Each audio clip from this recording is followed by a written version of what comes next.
Aí pessoal, vamos então para o segundo vídeo sobre a química básica do aquário plantado.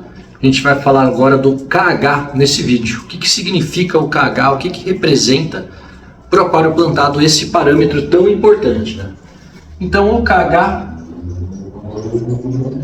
vem de um nome em alemão que significa dureza carbonatada, né? Que é o K do carbonatado e o H da dureza, né? Então, assim, apesar do nome estar se referindo à dureza de carbonatos, não quer dizer que ela esteja medindo carbonatos. Esse é um grande engano que a gente tem entre os aquaristas. Muitos aquaristas falam, mas é a dureza de carbonato, eu quero medir a dureza total. Calma, vocês estão fazendo confusão. Tá?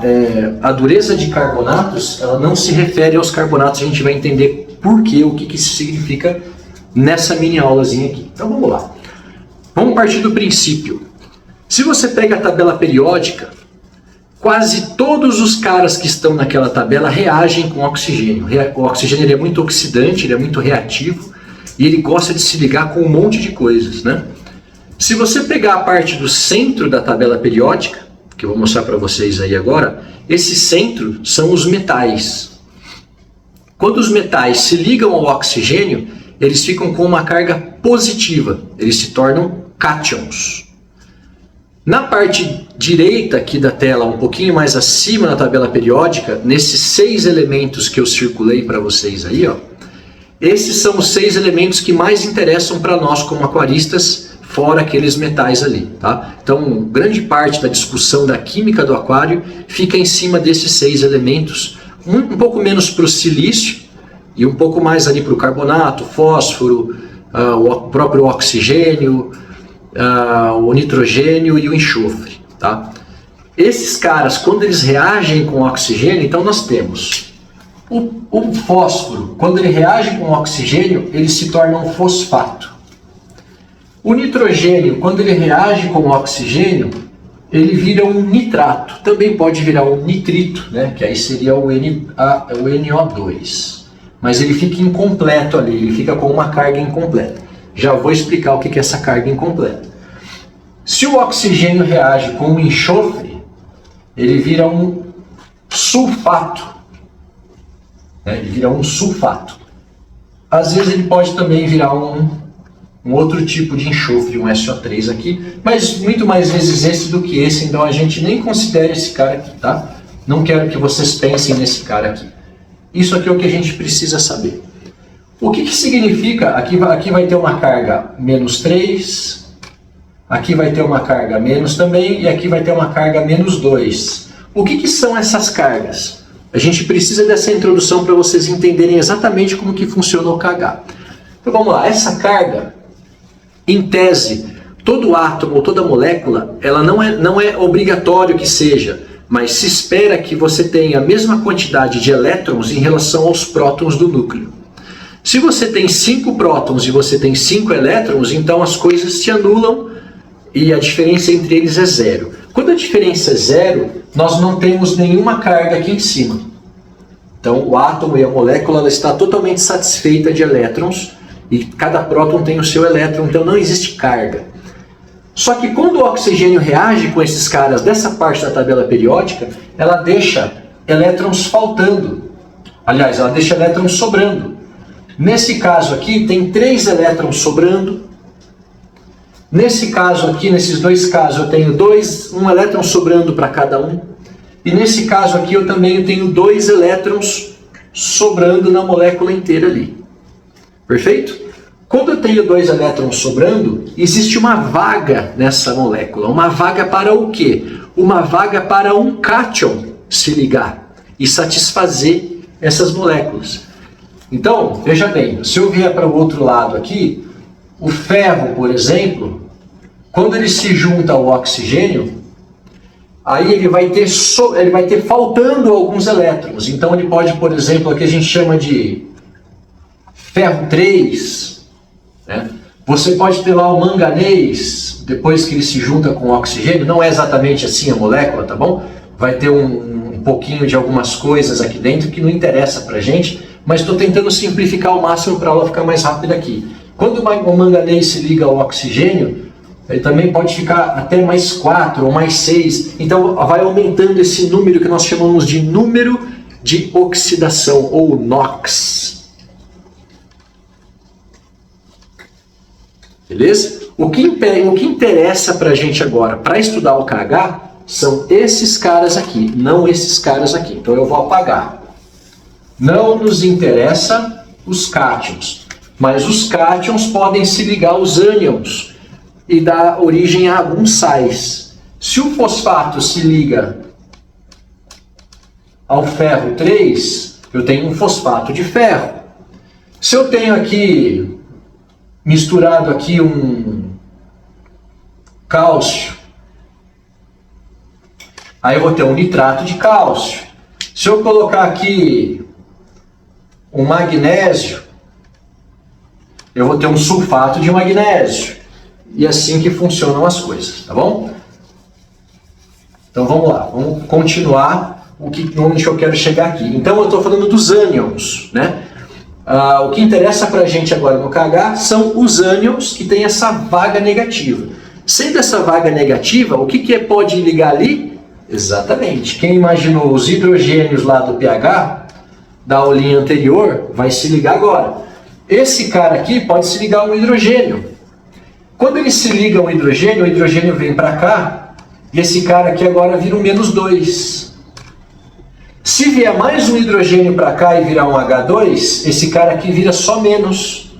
Se entrar mais um hidrogênio aqui e esse cara virar um H3, esse cara balanceou 100% da carga dele. Esse cara aqui virou um ácido fosfórico. Mesma coisa o nitrato.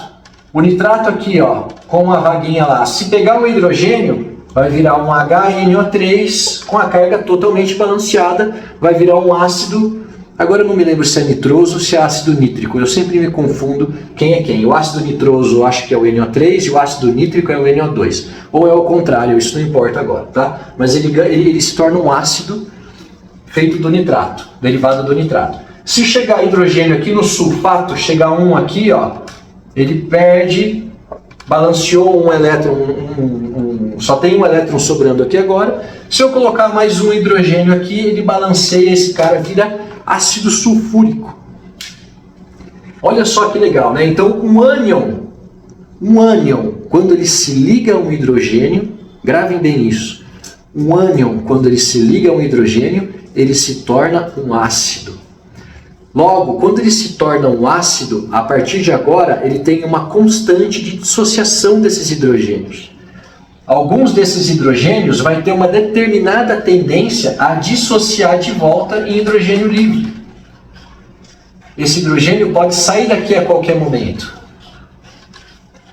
A facilidade com que esses hidrogênios saem das moléculas, se desprendem dos ácidos, é o que dá a força do ácido. É isso que consiste a força desse ácido. Quanto mais o ácido desprende o hidrogênio, quanto mais facilmente ele se desprende do hidrogênio, mais forte é o ácido, mais agressivo é o ácido, porque a atividade de hidrogênios desse ácido é elevada. Quanto mais o ácido retém, né, o hidrogênio, quanto menos ele dissocia esse hidrogênio, quanto mais ele tende a segurar o hidrogênio com mais força, mais fraco é esse ácido. É o caso do ácido carbônico, né? Que nós temos aqui o carbonato, -2, entra um hidrogênio aqui, esse cara aqui fica só um menos, se entrar mais um hidrogênio aqui, esse cara some e esse cara vira um ácido carbônico. Qual é a facilidade com que essa molécula dissocia de novo o hidrogênio aqui? É muito mais difícil esse cara dissociar do que esses outros caras aqui. Então, esse ácido é mais fraco do que esse, que é mais fraco do que esse, que é mais fraco do que esse. Perfeito? Vai existir uma escala de graduação desses ácidos. Beleza. Edu, o que isso tem a ver com o KH? Tem tudo a ver. Vamos lá. Então agora a gente já pode falar do que é o KH. O KH, pessoal, agora então, falando português claro, num belo do enunciado, o KH consiste na concentração de ácidos fracos da sua solução, dispostos a reter e neutralizar hidrogênios livres. É por isso que o KH neutraliza o pH. É por isso que o KH amortece o pH. É por isso que o KH tem também o nome de buffer. Do inglês buffer significa amortecedor. Ele amortece a queda do pH.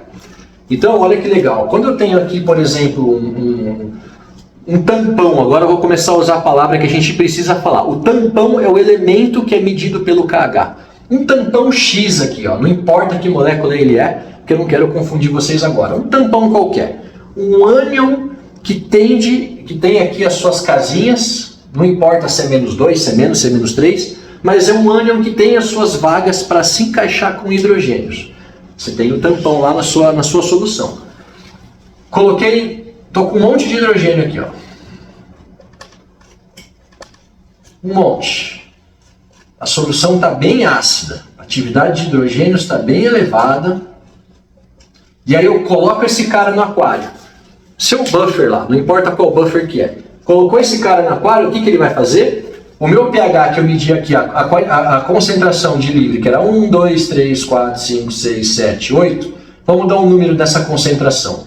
Uma concentração de 8 hidrogênios. Agora esse cara, se ele vier para cá, opa, reteve 1. Se ele reteve 1, um daqui some. Agora esse cara aqui não está lendo mais 8, ele está lendo 7. Porque esse cara não é lido pelo teste do pH. Só é lido pelo teste o hidrogênio que está livre. O que está retido não aparece. Se esse cara aqui assimila mais 1, some mais 1. E esse cara aqui fica 6. Eu estou diminuindo a concentração de hidrogênios livres aplicando o tampão na solução. Vocês conseguem entender agora por que quando vocês adicionam tampão no aquário, o pH sobe? É um erro você pensar que o tampão é alcalino. O tampão não é alcalino. Para alguma coisa ser alcalina, ela tem que doar hidroxilas ao sistema. O tampão não doa hidroxilas ao sistema, então isso está incorreto. O tampão não é alcalino, mas ele alcaliniza a solução. Ele alcaliniza porque ele retém hidrogênios. Perfeito? Quanto mais tampão, se eu colocar mais uma molécula de tampão aqui, ó, -2. E aí, beleza, entrou um hidrogênio ali, some mais um, ficou 5. E aí vai sumir mais um aqui, some mais um. Agora ficou 4. E quanto mais tampão você colocar, mais hidrogênios eles vão reter até esgotar isso daqui. Só que se eu continuar colocando aqui mais hidrogênio, se eu não tiver mais tampão aqui, esses hidrogênios livres não vão mais ter vaga para ser neutralizado. Aí vai esgotar, vai saturar o tampão e o pH vai voltar a cair linearmente. Então vamos lá, vamos ilustrar isso aqui para vocês entenderem, ó, melhor. Eu tenho uma régua, uma reguinha aqui de pH. Uma régua de pH. E eu tenho uma régua aqui de concentração de hidrogênio livre que eu estou adicionando no sistema. Num sistema sem tampão nenhum, estou aqui, pá, até aqui em cima. Aí. Coloquei um hidrogênio, o pH caiu. Então eu vou colocando mais hidrogênio e o pH vai cair em linha reta aqui embaixo. Ó. Esse é um sistema sem tampão. Não existe nenhum ânion ali para reter esses hidrogênios. Aí eu vou lá e coloco aqui, ó, vou começar a colocar tampão. Nesse ponto aqui, ó, ele vai começar a ser absorvido. Ó. Aí. Esse ponto aqui, ó, é o ponto de estabilidade do seu pH. É o ponto em que o tampão conseguiu absorver os hidrogênios e a partir do momento que saturou, ele volta a cair. Se eu colocar mais tampão, você vai começar a fazer uma mesa de inflexão maior. Agora eu tenho um KH maior. E agora eu vou ter um outro KH maior ainda. E aí eu vou ter um KH maior ainda. E assim por diante. Certo? Esse efeito planificador eu vou colocando mais hidrogênio, estou colocando, só que o pH não cai. Na escala do pH ele não cai, ele continua andando de lado, porque ele está sendo absorvido, retido, neutralizado. Só quando esgotou o tampão é que ele volta a cair. Então, um KH mais alto no aquário é porque ele está com bastante demanda, né, desses íons, desses ânions, aceitando esses hidrogênios livres. Então, pessoal, o KH, na prática, ele se traduz em estabilidade do pH. É ele que dá segurança para o seu sistema. Agora vocês já devem ter um monte de dúvida, um monte de questão, um monte de pulga pulando. Ah, mas e se... Eu sei. Calma. Principalmente quando a gente começa a falar de CO2. Principalmente começa a falar de CO2, aí começa a pular essas pulgas da dúvida. A gente vai chegar lá. Se a gente não chegar, vocês perguntam aí nos comentários e se for preciso eu faço mais vídeos explicando o que ficou para trás. Beleza? Então nós vimos que o pH é a atividade do hidrogênio livre que os ácidos soltam. E nós vimos que o KH são ácidos fracos ou moléculas de ânions que retêm com muita força esses hidrogênios. Eles também se transformam em ácidos, mas em ácidos fracos. Em ácidos que não aceitam devolver tão facilmente esses hidrogênios. Esses caras nós chamamos de tampão. Quando nós medimos o KH do aquário, a gente está medindo a concentração de tampão, medindo a concentração de agentes neutralizadores do hidrogênio livre no nosso aquário. É isso que significa o KH. Agora, por que o KH significa dureza de carbonatos? Que raio de nome é esse, se isso não tem nada a ver com carbonato? Mais uma vez, o carbonato ele foi eleito para ser o critério de comparação, foi eleito para ser a régua como unidade de medida. Por que usaram o carbonato de cálcio? O carbonato de cálcio, CaCO3, se você medir o peso dessa molécula em 1 mol, é exatamente 100 gramas. Então fica muito fácil eu medir as coisas em miligrama por litro, tendo como critério um agente que pesa exatamente 100 gramas. Então, é assim, eu tenho um KH igual a 10. Você não sabe o que ele está lendo, você não sabe qual é o agente exatamente que está fazendo o papel de tampão no seu aquário, mas ele dá um valor de 10. Para você transformar o KH, o valor do KH, em valor de miligrama por litro de carbonato de cálcio, que é a unidade mais formal da alcalinidade, a alcalinidade é o outro nome que se dá ao KH. Aí seria miligrama por litro de carbonato de cálcio. Mas não quer dizer que estamos lendo esse cara, é só o equivalente a ele. Quer dizer que a quantidade de tampão que você mediu é equivalente, né, se você foi 10, você tem um fator de multiplicação de 17. Cada 1 grau KH equivale a 17 miligrama por litro de carbonato de cálcio. Então, logo, 10 vezes 17, nós temos 170. 170 miligramas por litro de um tampão equivalente a 170 miligramas por litro de carbonato de cálcio. Então, ele é uma unidade só de critério, de comparação. Beleza? Não quer dizer que você esteja lendo esse cara aqui. Precisa matar essa dúvida de uma vez por todas. Muita gente confunde esse negócio aí. Faz confusão, acha que está lendo só carbonato, mas ele também tem bicarbonato, ele acha que tem que fazer outra conta. Não. É só um critério de comparação, uma unidade de medida. Beleza? Pessoal, mais uma vez um vídeo mais longo, um pouco mais longo que o normal. Peço desculpas, mas eu acredito que tenha ficado um pouco mais claro esse conceito para a gente aqui, para a gente prosseguir nos estudos. Beleza? Galera, qualquer dúvida, comente aí embaixo. E vamos para o próximo vídeo que a gente vai falar sobre a reação do CO2 com água e o que isso implica para a saúde do sistema, quimicamente falando ainda. A gente não está falando de fotossíntese, beleza? Valeu, galera, um abraço!